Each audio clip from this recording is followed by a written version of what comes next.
안녕하세요. 오늘은 세계 여러 나라에서 주목받고 있는 한국의 놀라운 모습에 관한 이야기를 들려드리려고 합니다. 프랑스의 명문대학 출신 올리비아가 처음에는 한국을 무시하다가 실제로 방문한 후 완전히 충격을 받게 되는 여정을 통해 우리가 미처 알지 못했던 한국의 진정한 모습을 함께 살펴보고자 합니다.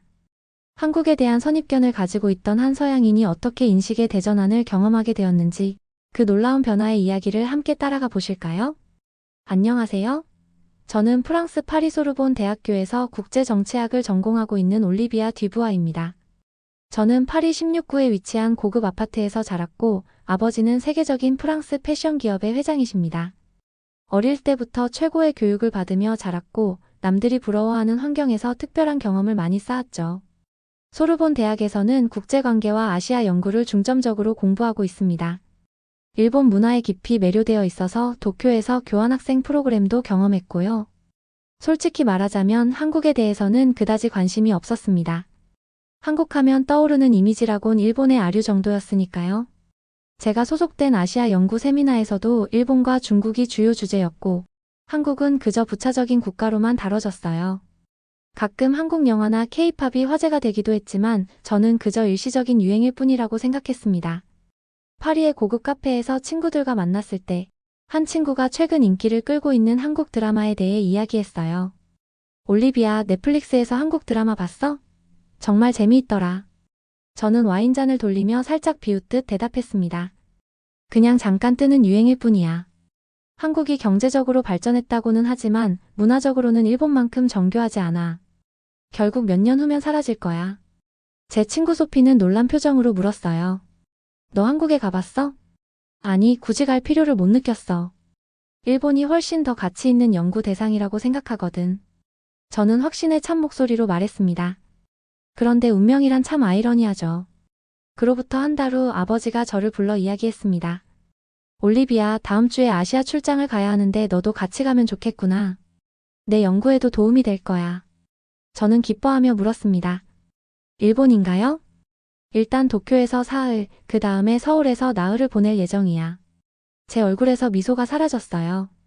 한국이요? 굳이 가야 하나요? 일본이 훨씬 중요한 시장 아닌가요? 아버지는 단호하게 대답했습니다. 요즘 한국이 얼마나 중요한 시장인지 모르는구나. 우리 회사의 아시아 전략에서 한국은 이제 일본만큼이나 중요해졌어. 게다가 내 국제정치학 연구에도 분명 도움이 될 거야.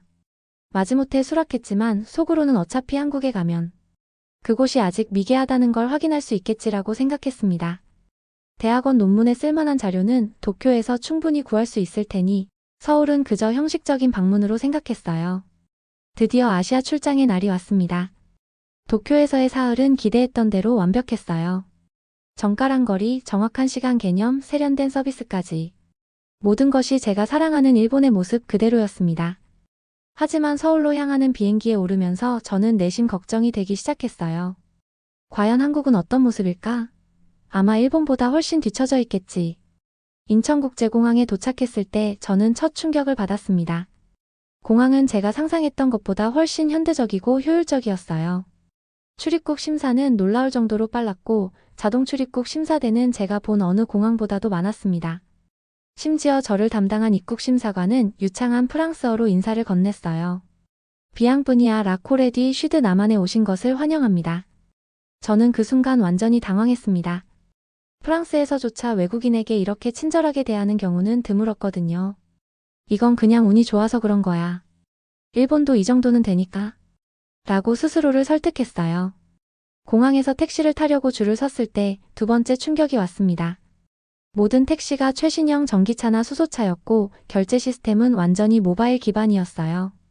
제가 현금을 꺼내자 기사님은 친절하게 웃으며 QR코드를 보여주었습니다. 카드나 모바일 페이로 결제하시면 더 편리합니다.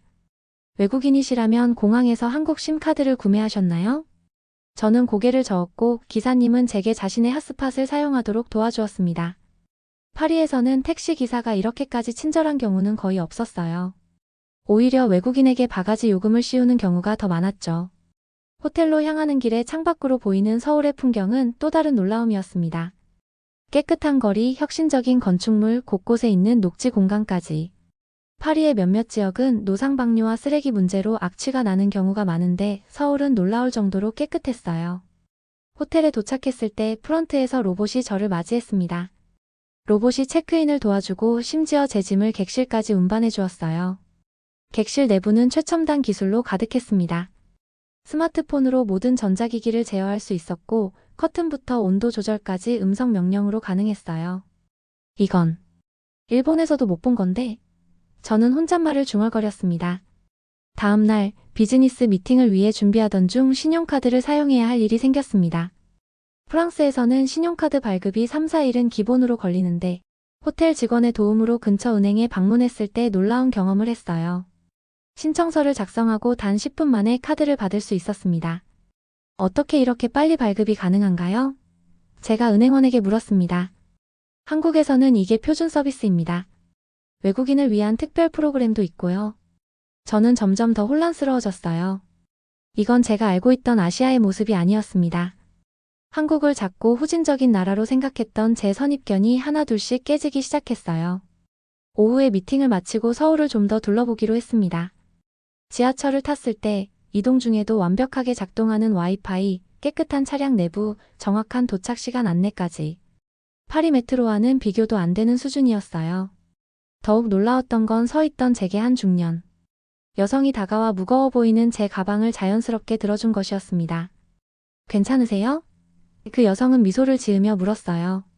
저는 완전히 당황했습니다. 프랑스에서는 낯선 사람에게 이렇게 친절하게 대하는 경우가 드물었거든요. 오히려 파리 지하철에서는 짐을 도둑맞지 않도록 조심해야 했죠. 네, 감사합니다. 저는 어색하게 대답했습니다. 지하철에서 내린 후 제가 찾던 식당을 찾지 못해 길을 헤매고 있을 때 한 젊은 남성이 다가왔습니다. 평범한 외모의 안경을 쓴 그는 유창한 영어로 물었어요. 도움이 필요하신가요? 네, 이 주소의 식당을 찾고 있어요. 제가 핸드폰 화면을 보여주자 그는 친절하게 길을 안내해 주었습니다. 제가 그쪽으로 가는 길이니 같이 가시죠. 파리라면 낯선 남자가 이렇게 접근했다면 조심했겠지만 이상하게도 한국에서는 위협을 느끼지 않았어요. 길을 걸으며 대화를 나누던 중 그가 서울대학교 대학원생이라는 것을 알게 되었습니다. 프랑스에서 오셨군요. 파리는 정말 아름다운 도시예요. 저도 언젠가 방문하고 싶어요. 서울도 생각보다 훨씬 아름답네요. 제가 솔직하게 말했습니다. 많은 외국인들이 한국에 대해 오해를 가지고 있어요. 실제로 경험해보면 다르다는 걸 알게 되죠. 그의 말이 맞았습니다. 저는 점점 제 오만함과 선입견을 부끄럽게 느끼기 시작했어요. 식당에 도착해서 헤어진 후 저는 처음으로 혼자 한국 음식을 주문해 보았습니다. 메뉴판에 영어와 프랑스어 설명이 있어 쉽게 고를 수 있었고 주문 후 불과 15분 만에 모든 음식이 테이블에 세팅되었어요. 파리에서는 1시간을 기다려도 불친절한 서비스를 받는 경우가 많았는데 이곳의 효율성은 놀라웠습니다. 다음 날 아침 갑작스럽게 심한 두통과 발열이 찾아왔습니다. 아마도 시차 적응과 무리한 일정 때문이었을 거예요. 호텔 직원의 도움으로 근처 병원을 찾았는데 여기서 또 한 번 충격을 받았습니다. 접수 후 15분도 안 되어 의사를 만날 수 있었고 의사는 유창한 영어로 제 상태를 설명해 주었어요. 간단한 검사를 해보죠. 의사는 태블릿을 보여주며 AI 기반 진단 시스템을 설명했습니다.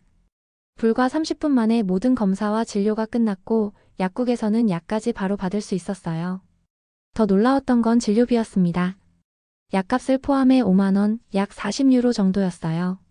프랑스에서 같은 서비스를 받으려면 보험이 없다면 수백 유로는 기본이었죠. 프랑스보다 훨씬 빠르고 저렴하잖아. 저는 믿을 수 없어 중얼거렸습니다. 병원에서 만난 일본인 관광객도 비슷한 반응이었어요. 한국 의료가 이렇게 앞서 있다고는 몰랐어요. 일본보다 훨씬 효율적이네요. 호텔로 돌아오는 길에 저는 제 생각이 얼마나 잘못되었는지 깊이 성찰하게 되었습니다. 한국을 그저 일본의 아류 정도로 생각했던 제 오만함이 부끄러웠어요. 실제로 경험해보니 한국은 여러 면에서 일본보다 더 혁신적이고 효율적인 시스템을 갖추고 있었습니다. 출장 마지막 날 저녁 아버지의 비즈니스 파트너들과 함께하는 만찬이 있었습니다. 고급 한식당에서 열린 이 자리에는 한국의 여러 기업인들이 참석했어요. 대화 중에 한 기업인이 제게 물었습니다. 올리비아 씨, 어떤 나라에서 오셨나요? 프랑스 파리에서 왔습니다. 아, 프랑스요. 우리는 프랑스 문화와 예술을 정말 존경합니다. 파리는 정말 아름다운 도시죠. 그들의 따뜻한 환대와 프랑스 문화에 대한 깊은 이해에 저는 더욱 부끄러워졌습니다. 저는 한국을 무시했지만 그들은 오히려 제 나라의 문화를 존중하고 있었거든요. 한국에 대한 인상이 어떠세요? 다른 기업인이 물었습니다. 솔직하게 대답했어요. 처음에는 한국에 대해 편견이 있었어요. 하지만 직접 경험해보니 모든 생각이 바뀌었습니다. 기술적으로 매우 앞서 있을 뿐만 아니라 사람들의 친절함과 사회 시스템의 효율성에 정말 놀랐어요. 그들은 제 솔직한 답변에 미소를 지었습니다. 많은 서양인들이 비슷한 경험을 하죠. 처음에는 한국을 아시아의 작은 나라로만 보다가 직접 와보면 생각이 완전히 바뀌곤 합니다. 만찬이 끝나고 호텔로 돌아오는 길에 저는 깊은 생각에 잠겼습니다. 단 나흘간의 경험이었지만 제 세계관은 완전히 바뀌었어요. 한국은 단순히 경제적으로 발전한 나라가 아니라 문화적으로도 깊이 있고 기술적으로도 혁신적인 나라였습니다. 그리고 무엇보다 사람들의 따뜻함과 배려심이 가장 큰 인상으로 남았어요. 파리로 돌아온 후 저는 아버지에게 출장 보고서를 제출했습니다. 한국이야말로 미래의 강대국이라는 내용으로 시작하는 보고서였죠. 아버지는 제 변화된 시각에 놀라워했습니다. 일주일 만에 이렇게 생각이 바뀌다니 놀랍구나. 직접 경험해보니 모든 게 달라 보였어요. 우리가 얼마나 한국에 대해 모르고 있었는지 깨달았습니다. 대학으로 돌아간 후 저는 아시아 연구 세미나에서 제 경험을 발표했습니다. 친구들은 처음에는 의심스러운 표정이었지만 제가 보여준 사진과 비디오, 그리고 구체적인 경험담을 듣고 점차 관심을 보이기 시작했어요. 이제는 우리가 한국을 배워야 해. 발표를 마치며 저는 당당하게 말했습니다. 그 후 몇 개월 동안 저는 한국에 관한 연구에 집중했습니다. 한국어도 배우기 시작했고 다음 학기에는 서울대학교로 교환학생을 지원하기로 결정했어요. 파리 거리에서 점점 더 많은 한국 제품과 문화를 접하게 되면서 저는 뿌듯한 마음을 감출 수 없었습니다. 친구인 소피가 농담처럼 물었어요. 그럼 이제 김치 없인 못 살겠네? 우리는 함께 웃었지만 그 말은 어떤 의미에서는 맞았습니다. 이제 저는 한국 문화, 한국 음식, 한국 기술에 완전히 매료되어 있었으니까요. 과거에 한국을 무시했던 제 자신이 부끄러웠지만 동시에 새로운 시각을 갖게 된 것에 감사했습니다. 지금 저는 소르본 대학교에서 현대 한국 글로벌 리더십의 새로운 모델이라는 주제로 논문을 쓰고 있습니다. 그리고 곧 서울대학교에서 공부하게 될 날을 기다리고 있어요. 제 경험을 담은 블로그는 프랑스에서 큰 인기를 끌었고 많은 젊은이들이 한국에 관심을 갖기 시작했습니다. 마지막 포스팅에서 저는 이렇게 썼어요.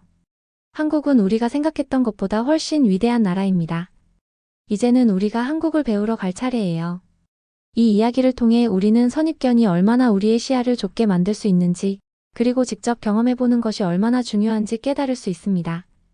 올리비아처럼 용기를 내어 낯선 문화에 자신을 열어둔다면 우리 모두 더 넓은 세계를 볼 수 있지 않을까요? 여러분은 한국의 어떤 모습이 가장 인상적인가요? 댓글로 여러분의 생각을 들려주세요.